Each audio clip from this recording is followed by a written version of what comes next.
FDR originally viewed isolation as necessary for the United States because his concern was first and foremost bringing the U.S. back from the Depression, not the entire world.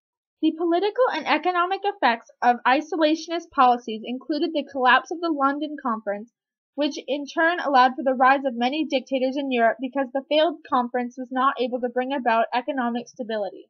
This isolationism towards Europe was paralleled with increasing isolation in Asia, including the promise of establishing the Philippines as an independent country due to the enormous cost of running it as a territory. American isolationism, however, was not definitive in the New World itself. Although the country was withdrawing troops from Latin American and Caribbean territories, relations with these countries were better than they had been pre-Depression, inspiring more cooperation. America gradually began to respond to the threat from totalitarian aggression while still trying to stay neutral by enacting the Neutrality Acts of 1935, 1936, and 1937, which essentially stated that when the president determined the existence of a foreign war, restrictions concerning American involvement through shipping would take effect. This allowed the United States to send supplies to their allies until the president acknowledged the existence of a war. The United States reacted to Hitler's anti-Semitism in the 1930s in two very different ways. First, the Roosevelts spoke out against Hitler's movement, with Eleanor Roosevelt creating the International Rescue Committee and President Roosevelt publicly condemning Hitler's policies. FDR eventually recalled the U.S. ambassador to Berlin because of the treatment of the Jews. However, the United States did not open its doors to all of the Jewish refugees that it could have. This was because the immigration quotas of 1924 were still in place, American anti-Semitism clouded the judgment of many, and the general ignorance of the exact conditions of the Holocaust in Germany. Some of the events and diplomatic issues surrounding the Japanese-American confrontation that led to Pearl Harbor included the embargo on certain American materials being sent to Japan, such as aviation gasoline and steel, and the insistence of the State Department that Japan abandon its imperial conquest of China. This, unsurprisingly, was not the diplomatic settlement that the Japanese wanted, and they instead turned towards war with the attack on Pearl Harbor.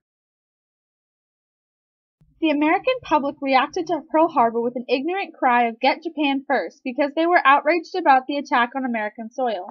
However, the government opted for the much wiser "Get Germany first" as their main tactic, with a lesser amount of soldiers and supplies sent to the Pacific. The country prepared for war against Germany and Japan mainly by instituting the War Production Board, which coordinated industry and helped to establish a stable wartime economy. The economy was prepared for war by eliminating unnecessary items from production and substituting them with massive military orders. Regulations were placed on certain items, like gasoline, in order to protect other necessary military items such as rubber. Men and women worked in both the armed forces for non-combat duties and the defense industry at home. As more men were drafted for combat, more women stepped up to fill their shoes in industry and farming.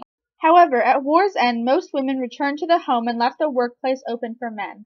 Due to the massive amounts of available work, regional migration during World War II was enormous. Cities like Baton Rouge, Denver, Los Angeles, and San Diego grew enormously.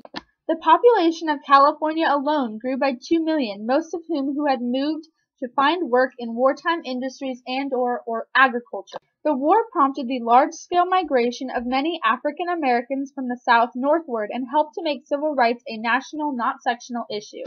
However, regional migration could not fill all the gaps left behind when men went to war.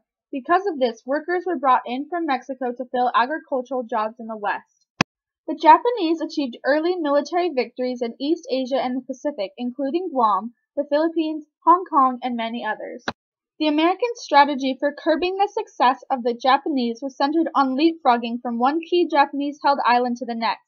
They hoped that by conquering the necessary islands, they would be able to neutralize the most heavily fortified islands in order to carve out a path toward the Japanese capital of Tokyo. The Allied invasion of North Africa, the greatest waterborne effort in history up to that time, resulted, after horrendous fighting, in German surrender in Tunisia in May 1943. The Allied advancements made from Tunisia into Italy were likewise characterized by horrible fighting, but resulted in the unconditional surrender of Italy in September 1943. These two invasions had been made as a result of British resistance to the proposed Second Front that the Soviet Union desired in order to divert German attention away from them, and the absence of which the United States feared would lead to the USSR developing a separate peace with Germany. This second front came truly into fruition with the invasion of Normandy in 1944, which was designed to be an Allied effort to liberate Western Europe and take down Germany.